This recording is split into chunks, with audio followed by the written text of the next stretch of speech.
I grit my teeth as I cling to the ledge on the tower sphere. The metal has a cool chill to it. It absorbs the sunless nights of the Shadowlands rather than the artificial suns in the City of Light. When her face appears in the glass, I nearly lose my grip on the ledge.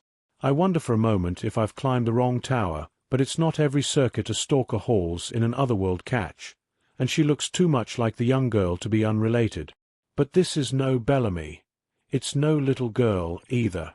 She is beautiful, with a shock of white blonde hair so clean she can't have spent more than a circuit in the murk.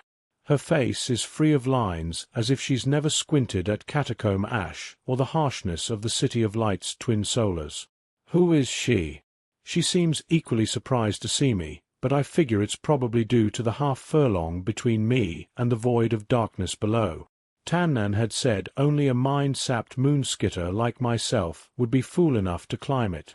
I glance at Janine and Blake, who were fool enough to climb up here with me. Janine rubs the fingers of one hand down her thigh. Egrim's beak. My hands are like ice, Ty. I don't know how I let you talk me into this kind of crazy. At least I didn't ask you to ride an Egrim to get up here, Janine. I grin at her because we both know that no one has managed to tame an Egrim yet. If anyone could, it would be her. She laughs like she knows it. You daring me? Blake leans over. Here. He holds out a pair of fingerless Cortesa gloves. The soft fur is sure to warm Janine's hands and ward off the chill. She smiles in gratitude, and it's the kind of smile that stops a guy's heart. I look away, glad that the bitter wind prevents a flush from rising to my cheeks. It's none of my business what those two share, but it still feels kind of weird to be a third wheel around them. My gaze is captured again by the soft curves of the girl in the glass. Her eyes are fixed on me, and she's mouthing something I can't hear. I point to my ear and shake my head to let her know I can't hear a word of what she's saying. How are we going to do this, Ty? Blake asks. He waves a hand at the glass. The fitting is pretty solid. That's bound to be tempered glass, so you can't expect to break it. I shake my head. No, here. I wedge my leg against the rim of the building so that I can free up both arms. It feels pretty solid and secure to sit into the grooves of the structure like this, but a breath hisses from between Janine's teeth when I let go of the ledge and reach over my shoulder. I winka here. Relax. Yen. I'm good. I unhook the blaze cutter I have strapped to my back and lift it over my head. Blake grins at me as he takes the heavy tool. Hey now, that's a plan. He grips the cutter under one arm, clinging to the ledge with the other as he maneuvers himself into a reasonable position. I'm glad he's got more muscle than me, because I wouldn't be able to one-hand it. Better get her back, he says, lifting his chin to indicate the girl in the window. She's watching us, her eyes wide. I gesture for her to get back, and she takes several steps backward. Almost soundlessly, the plasma cutter makes light work slicing through the metal remaining against the rim of the glass. Look there, Blake says, lifting his chin again to point to some harsh metal scoring against the frame. The corner of his lips lift in a half grin. This girl's really something. Probably planned on digging her own way out of there. Coming out the way we're going in. Janine leans forward, peering at the scratches in the metal. At least she won't argue about having to climb down with us if she was planning an exit this way anyway. I smile because they're right, and it's pretty cool that we're actually pulling off this rescue. She's just an otherworld chit, friend of Bellamy or not, so it's not like we have any particular loyalty or cause to saving her. Of course, the faithful do have a loyalty to Bellamy, but since we know he was taken to the city, it's the young girl and her droid I thought we'd be freeing before the stalkers could kill them. I glance in the window again. The older girl is fussing with the droid. Her fingers move so fast across the console that I wonder if she can possibly have a sense of what she's typing. Blake makes a final cut in the glass, and the frame falls away. I swing back before it cracks me one.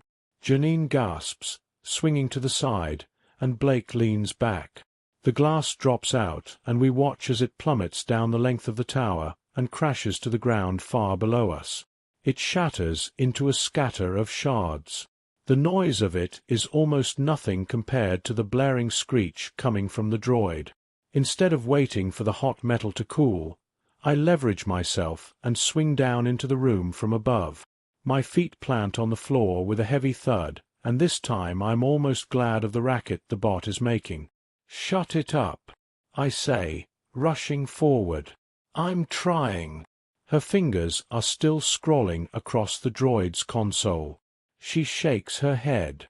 Nothing but a bug-riddled scrap rocket. The droid's face lights up in a scatter of blue symbols that fizzle and fade to nothing but two round orbs. They blink. What in the nine voids? It's a sentient. Oh, thank Olivena. Heart, can you hear me? It tilts its head. Affirmative. Then, before it can say more, another scatter of blips and bleeps jangle from it. Oh, excuse me. It lifts a hand to its face as if covering its mouth. I appear to have a malfunction. No kidding. Can you at least get up? We need to get out of here. The droid seems to ponder that a moment. Then twin blue jets fire up beneath it. The spluttering hover tech is probably 20 narcycles pre-shadowfall. At least it's functioning. The girl turns to me. Tell me we're getting out of here. I grin at her and tip my head back to the window. How are you with heights? She laughs and my breath catches. I lick my chapping lips, wondering at it, as she says, "I've no idea."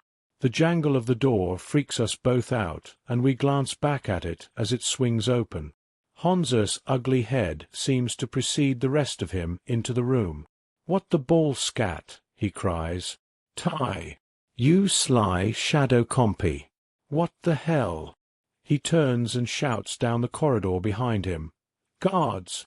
She's escaping." Quick to react, the girl says, "Can't be worse than my last meal."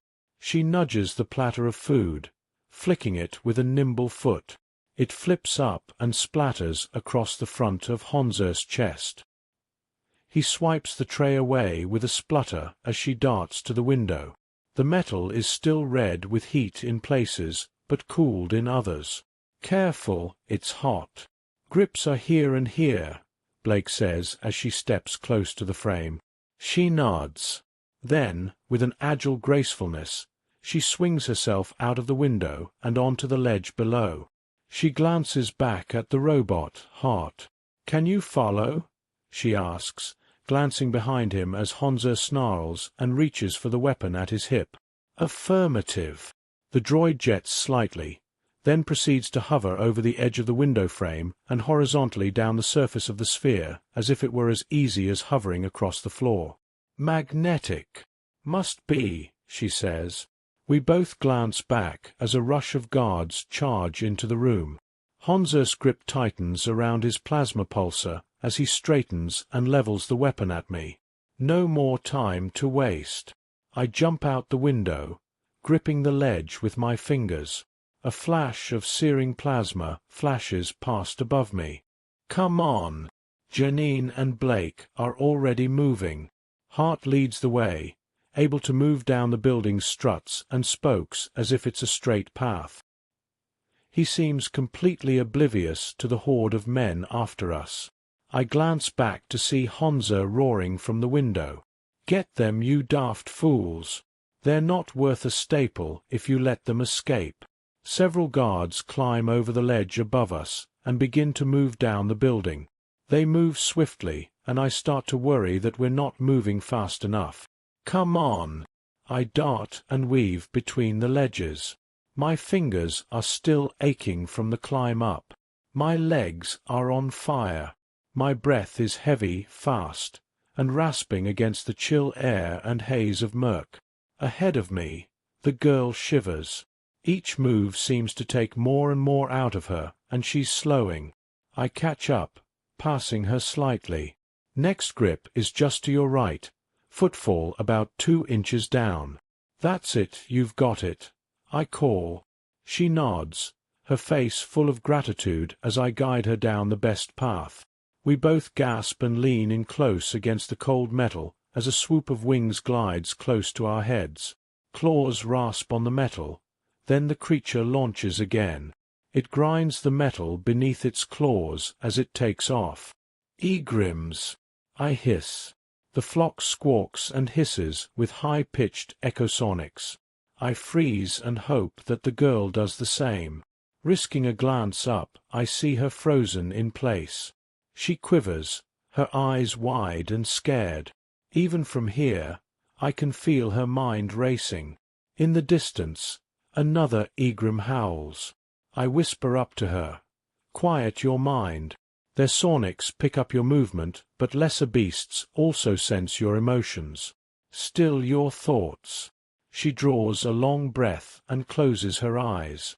As she releases the air in her lungs, her quivering arms steady. I grin, admiring her grit and control. She's got this. She's good. The men above us shout. Clearly, they don't have quiet minds. I sneak a glance, see them wave their arms to ward off the giant winged beasts. A splatter of blood slicks down on us as an Egrim sinks thick fangs into a guard and wrenches his body away from the tower. Another guard misses a step and plummets past us. His body connects with Heart, slamming into the back of the droid. They both tear away from the tower and freefall to the ground. Metal and meat hit the ground with a sickening crunch. The girl freezes. I shake my head and say, "We've got to keep moving." She shakes her head. "Look at me," I say, willing her to look down at me. When her strange eyes fix on mine, I'm suddenly not sure what I was going to say.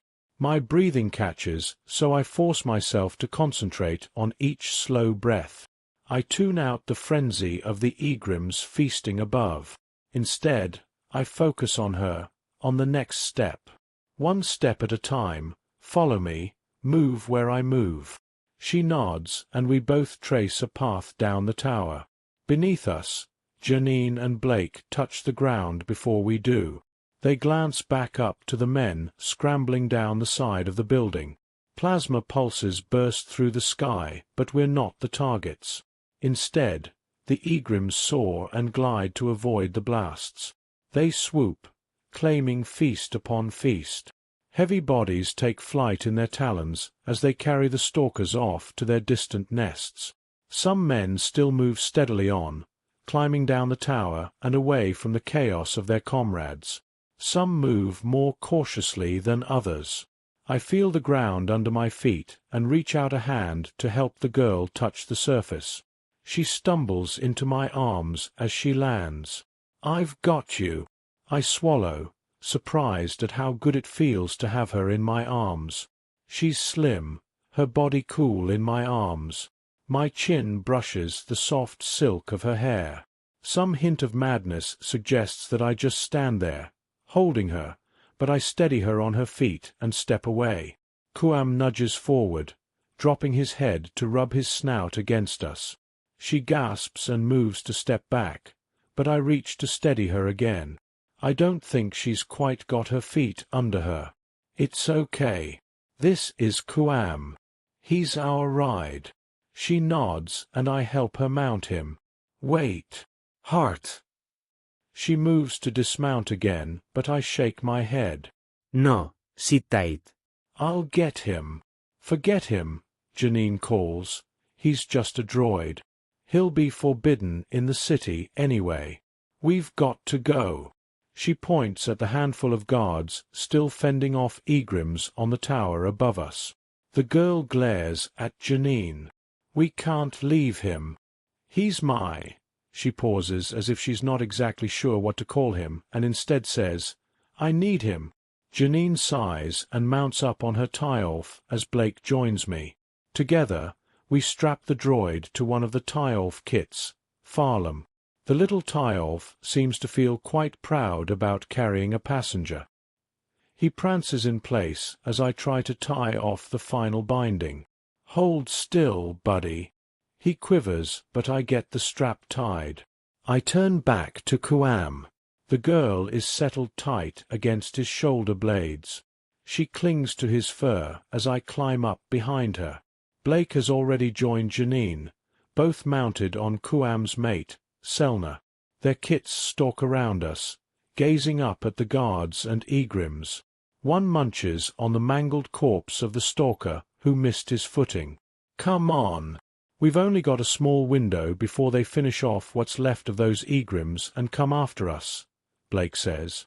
I nod, nudging Kuam, who lopes into long strides away from the tower and back out into the Shadowland. Selna and the kits match pace beside us. The girl, her energy spent, is heavy in my tired arms. I tighten my grip around her. Kuam's broad shoulders cradle us as we cover the furlongs between the outer rim and the nearest entrance to the city below.